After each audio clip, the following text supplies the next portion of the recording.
Hi ಎಲ್ಲರಿಗೂ ನಮಸ್ತೆ. ನೀವು ನೋಡ್ತಾ ಇದ್ದೀರಾ ರತ್ನಂ ಯೂಟ್ಯೂಬ್ ಚಾನಲ್. ನಾನು ಇವತ್ತೊಂದು ತುಂಬ ಸಿಂಪಲ್ ಆಗಿರುವಂತಹ ಹಾಗೆ ತುಂಬ ಎಲ್ಲರಿಗೂ ಇಷ್ಟವಾಗುವಂತಹ ಒಂದು ಪಾನಿಯನ್ನು ತೋರಿಸ್ತಾ ಇದ್ದೀನಿ. ಅಪ್ಪೆ ಹುಳಿ ಅಂತ ಕರಿತೀವಿ ನಾವು ಇದಕ್ಕೆ.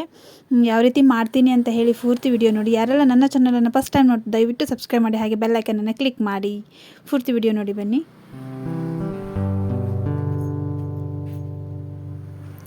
ಹಾಗೆ ನಾನಿಲ್ಲಿ ಅಪ್ಪೆ ಹುಳಿಯನ್ನು ಮಾಡಲಿಕ್ಕೆ 4ರಿಂದ 5 ಹಸಿಮೆಣಸನ್ನು ತೊಗೊಂಡಿದ್ದೀನಿ. ಹಾಗೆ 3 ಮಾವಿನಕಾಯಿಯನ್ನು ತೊಗೊಂಡಿದ್ದೀನಿ. ಚಿಕ್ಕದು, ಇದಕ್ಕೆ ಇನ್ನೂ ಗೋರ್ಟ್ ಇನ್ನೂ ಬೆಳೆದಿಲ್ಲ, ತುಂಬ ಅಂದರೆ ಎಳೆದು ಮಾವಿನಕಾಯಿ, ಮತ್ತು ಹಾಗೆ ತುಂಬ ಹುಳಿ ಕೂಡ ಉಂಟು. ಹಾಗೆ ಇವೆರಡನ್ನು ನಾನು ಬೇಯಿಸ್ಲಿಕ್ಕೆ ಇಟ್ಕೊಳ್ತಾ ಇದ್ದೀನಿ.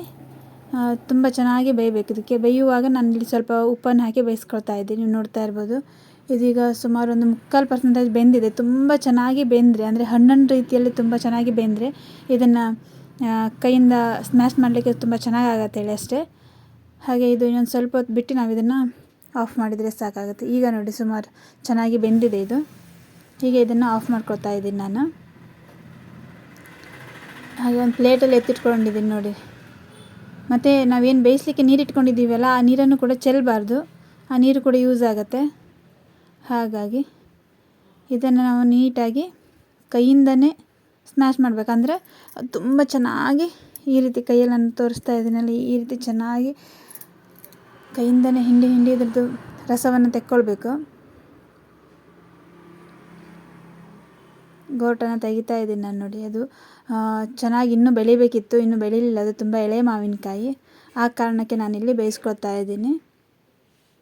ಕೆಲವೊಬ್ಬರು ಸುಟ್ಟಿ ಕೂಡ ಮಾಡ್ತಾರೆ. ಅದು ಗೋಟು ತುಂಬ ಚೆನ್ನಾಗಿ ಬೆಳೆದಿರುತ್ತಲ್ಲ, ಅದನ್ನು ಸುಟ್ಟಿ ಮಾಡ್ತಾರೆ. ನಾನಿಲ್ಲಿ ಬೇಯಿಸ್ಕೊಂಡು ಮಾಡ್ತಾಯಿದ್ದೀನಿ. ಹಾಗೆ ಸಿಪ್ಪೆನೂ ಕೂಡ ಕೈಯಿಂದ ಚೆನ್ನಾಗಿ ಹಿಂಡಿ ತೆಗಿತಾ ಇದ್ದೀನಿ. ನೀವು ನೋಡ್ತಾ ಇರ್ಬೋದು, ತುಂಬ ಚೆನ್ನಾಗಾಗತ್ತೆ. ಈ ಬೇಸಿಗೆಯಲ್ಲಿ ಅಂತೂ ಸಖತ್ತಾಗಿರುತ್ತೆ. ಊಟದ ಜೊತೆಗೆ ಸೈಡಲ್ಲಿ ಇದು ಕುಡಿಲಿಕ್ಕೆ ಎಷ್ಟು ಚೆನ್ನಾಗಿರುತ್ತೆ ಅಂದರೆ ಅಷ್ಟು ಚೆನ್ನಾಗಿರುತ್ತೆ. ಹಾಗೆ ತುಂಬ ಚೆನ್ನಾಗಿ ನಿದ್ದೆ ಕೂಡ ಬರುತ್ತೆ. ಇದನ್ನು ನಾವು ಎಷ್ಟು ಚೆನ್ನಾಗಿ ಕುಡಿತೀವಲ್ಲ ಅಷ್ಟೇ ಚೆನ್ನಾಗಿ ನಿದ್ದೆ ಬರುತ್ತೆ. ಹಾಗೆ ನಾನು ಮತ್ತೆ ಸಿಪ್ಪೆ ಮತ್ತು ಗೋಟನ್ನು ಬೇಯಿಸ್ಕೊಂಡಿರೋ ನೀರಲ್ಲಿ ಮತ್ತೆ ಹಾಕಿ ನಾನು ಅದನ್ನು ಕೈಯಿಂದನೇ ಸ್ವಲ್ಪ ಚೆನ್ನಾಗಿ ಈ ರೀತಿ ಹಿಂಡ್ಕೊಳ್ತಾ ಇದ್ದೀನಿ. ನೀವು ನೋಡ್ತಾ ಇರ್ಬೋದು, ಇನ್ನೊಂದು ರೌಂಡ್ ಹಿಂಡ್ಕೊಂಡು ಇದೇ ನೀರನ್ನು ಮತ್ತೆ ವಾಪಸ್ ಇದಕ್ಕೆ ಹಾಕ್ತಾ ಇದ್ದೀನಿ. ಹಾಗೆ ನಮಗೆ ಇದಕ್ಕೆ ಎಷ್ಟು ಹದಕ್ಕೆ ನೀರು ಬೇಕು ಅಂತ ಹೇಳಿ, ಎಷ್ಟು ತೆಳ್ಳಗೆ ಮಾಡ್ತೀವಲ್ಲ ಅಷ್ಟು ಚೆನ್ನಾಗಿ ಬರುತ್ತೆ.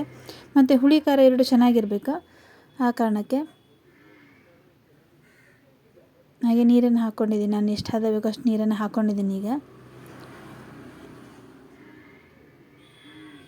ನೋಡಿ, ಉಪ್ಪು ಕೂಡ ನಿಮಗೆ ಬೇಕಾದರೆ ಉಪ್ಪನ್ನು ಕೂಡ ನಾವು ಇದಕ್ಕೆ ಸೇರಿಸ್ಕೊಳ್ಬೋದು. ಈಗ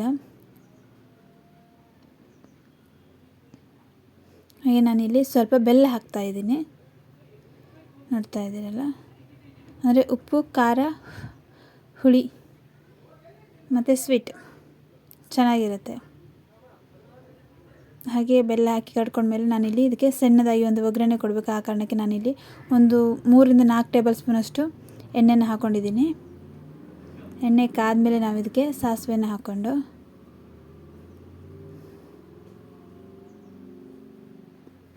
ಸಾಸಿವೆ ಚೆನ್ನಾಗಿ ಸಿಡಿತಾ ಇದ್ದೀನಿ, ನೋಡ್ತಾ ಇರ್ಬೋದು.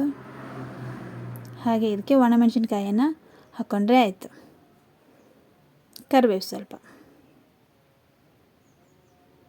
ಇದು ಕೂಡ ಸ್ವಲ್ಪ ಚೆನ್ನಾಗಿ ಅಂದರೆ ಕತ್ತುವ ರೀತಿಯಲ್ಲಿ ನಾವು ಇದನ್ನು ಮಾಡಿಕೊಂಡು ಚೆನ್ನಾಗಿ ಫ್ಲೇವರ್ ಬರುತ್ತೆ, ಆ ಕಾರಣಕ್ಕೆ ಅಷ್ಟೇ.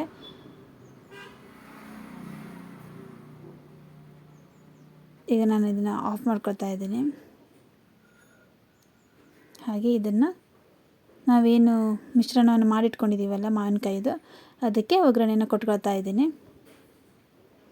ಈಗ ಇದು ಕುಡಿಲಿಕ್ಕೆ ರೆಡಿಯಾಗಿದೆ. ತುಂಬ ಚೆನ್ನಾಗಿರುತ್ತೆ, ತುಂಬ ಸಿಂಪಲಾಗಿ ಮಾಡ್ಕೊಳ್ಬೋದು. ನೋಡ್ತಾ ಇದ್ದೀರಲ್ಲ ಎಷ್ಟು ಚೆನ್ನಾಗಿ ಮೂಡಿ ಬಂದಿದೆ ಹೇಳಿ. ಯಾರಿಗೆಲ್ಲ ಈ ವಿಡಿಯೋ ಇಷ್ಟ ಆಯಿತು ದಯವಿಟ್ಟು ಲೈಕ್ ಮಾಡಿ, ಹಾಗೆ ಕಮೆಂಟ್ ಕೂಡ ಮಾಡಿ. ಹಾಗೆ ಎಲ್ಲರಿಗೂ ಕೂಡ ಈ ವಿಡಿಯೋ ಇಷ್ಟ ಆಯಿತು ಅಂತ ಅಂದ್ಕೊಳ್ತಾ ಇದ್ದೀನಿ. ನೋಡ್ತಾ ಇದ್ದೀರಲ್ಲ, ಥ್ಯಾಂಕ್ ಯು ಸೋ ಮಚ್.